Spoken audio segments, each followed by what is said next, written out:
Hello everyone, this is Hamish the Coo, here to introduce Miss Nikki, who today will be reading Strega Nona, an original tale written and illustrated by Tomie depaola.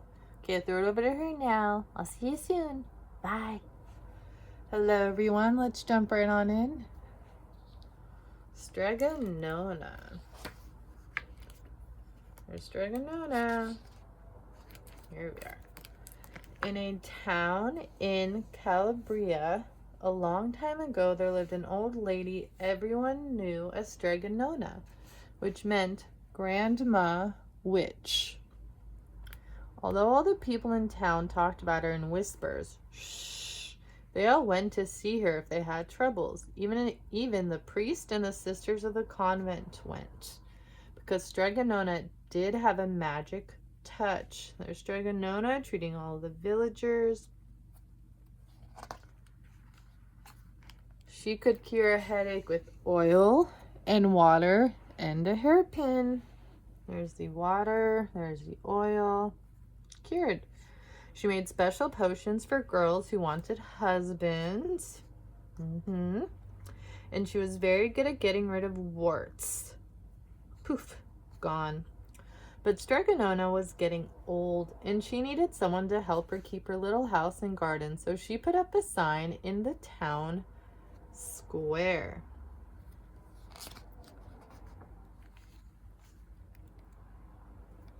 And Big Anthony, who didn't pay attention, went to see her. Anthony, said Strega Nona, you must sweep the house and wash the dishes. You must weed the garden and pick the vegetables. You must feed the goat and milk her, and you must fetch the water. For this, I will give you 3 coins and a place to sleep and food to eat. Oh, grazie, said Big Anthony. The one thing you must never do, said Strega Nona, is touch the pasta pot. It is very valuable, and I don't let anyone touch it. Oh, si, said Big Anthony. Do we think he'll touch it? And so the days went by. Big Anthony did his work, and Strega Nona met with the people who came to see her for headaches and husbands and warts. Big Anthony had a nice bed to sleep in next to the goat shed, and he had food to eat. One evening when Big Anthony was milking the goat, he heard Strega Nona singing. Peeking in the window, he saw Strega Nona standing over the pasta pot. There's Big Anthony. Here he is, eavesdropping. Is that okay? Oh, there's Strega Nona. She's sing. Bubble, bubble, pasta pot. Boil me some pasta nice and hot. I'm hungry and it's time to sup. Boil enough pasta to fill me up. And the pasta pot bubbled and boiled and was suddenly filled with steaming hot pasta. Yummy. Then Strega Nona sang, enough, pasta pot. I have my pasta nice and hot. So simmer down my pot of clay until I'm hungry another day. How wonderful, thought Big Anthony. That's a magic pot for sure. And Strega Nona called Big Anthony in for supper. But too bad for Big Anthony, because he didn't get to see Strega Nona blow 3 kisses to the magic pasta pot. She went 1, 2, and 3.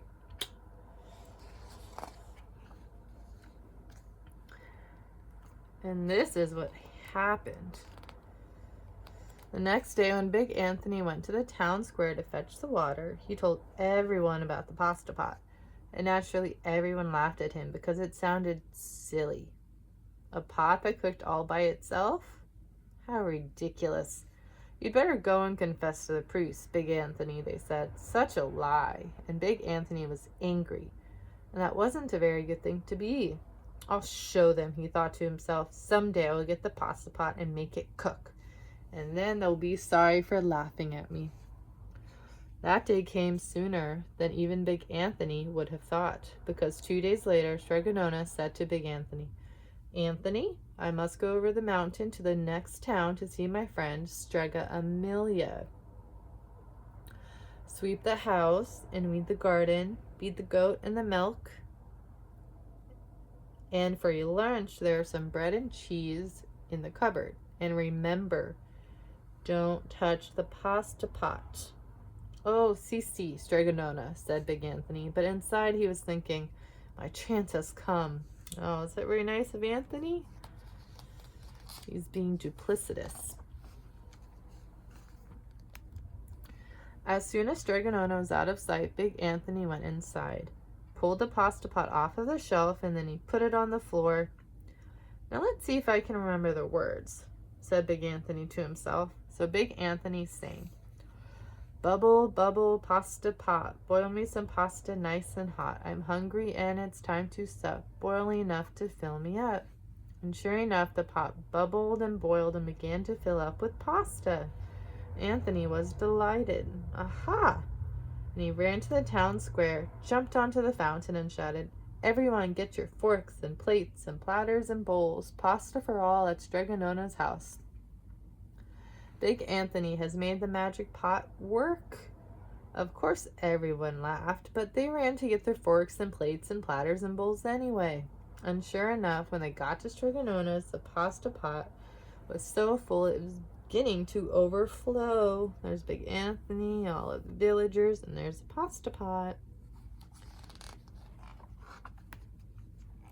Big Anthony was a hero. He scooped out pasta and filled the platters and bowls and plates and everything he could fill.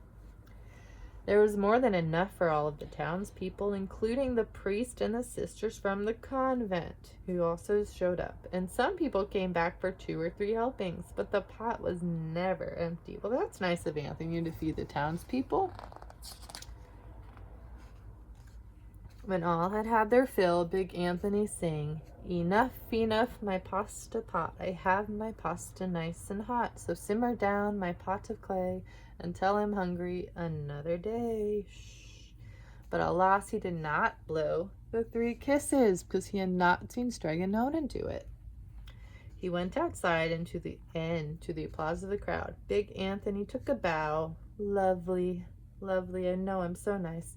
He was so busy listening to compliments from everyone that he didn't notice that the pasta pot was still bubbling and boiling until a sister from the convent said, oh, Big Anthony, look! And the pasta was pouring out of the pot all over the floor of Strega Nona's house, and it was coming out of the door.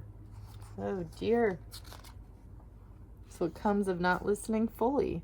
Big Anthony rushed in and shouted the magic words again, but the pot just kept on bubbling. He took the pot off of the floor, or tried, but pasta just kept pouring out of it. Big Anthony grabbed a cover and put it on the pot, and he sat on it. But the pasta raised the cover, and Big Anthony as well, and spilled onto the floor of Strega Nona's house. Well, Big Anthony is in trouble. Stop, yelled Big Anthony, but the pasta did not stop, and if someone hadn't grabbed poor Anthony, the pasta would have covered him right up. The pasta had all but filled the little house. Out of the windows and through the doors came the pasta, and the pot kept right on bubbling. The townspeople began to worry. Do something, Anthony, they shouted. Big Anthony sang the song again, but without the 3 kisses, it did no good. By the time the pasta was on the way down the road, and all the people were running to keep ahead of it. Where's Strega Nona? We must protect our town from the pasta, shouted the mayor. Get mattresses, tables, doors, anything to make a barricade, but even that didn't work. The pot kept bubbling and the pasta kept on coming, and there's the barricade. It said, protect the town. This woman's even sleeping on her bed. Oh no, we are lost, said the people, and the priest and the sisters of the convent began praying. There they are praying. The pasta will cover our town, they cried, and it certainly would have, had Strega Nona not come down the road home from her visit to Strega Amelia. She didn't have to look twice to know what had happened. She said, She doesn't seem very surprised. She sang the magic song and blew the 3 kisses, and with a sputter, the pot stopped boiling and the pasta finally came to a halt. She said, 1, 2, and 3. She said, thank you for your service. Oh, grazie, grazie, Strega Nona, the people cried. But then they turned on big poor Anthony. String him up, the men of the town shouted. Oh, that's a bit severe, in my opinion. Now wait, said Strega Nona. The punishment must fit the crime. And she took a fork from the lady standing nearby and held it out to Big Anthony. Now, what do you think she'll have Big Anthony do? All right, Anthony, you wanted pasta for my magic pasta pot, Strega Nona said, and I want to sleep in my little bed tonight, so you start eating. Oh, Big Anthony looked at the pasta. He said, oh, dear. But he ate. Poor Big Anthony. Look at that belly. Not be feeling too well at this moment. And Strega Nona got to sleep in her bed. And Big Anthony never touched the pasta pot again. The end. And wasn't that a fun story? We'll say goodbye. And who doesn't love pasta? Although, not too much. Say goodbye, Nona. Goodbye, Anthony. Goodbye, book. We'll see you a different day. Back to Hamish. Hello, everyone. I hope you enjoyed that. And remember, like and subscribe if you'd like to see more content. We'll see you again soon. Bye, everyone. Bye, everyone. Have a wonderful day.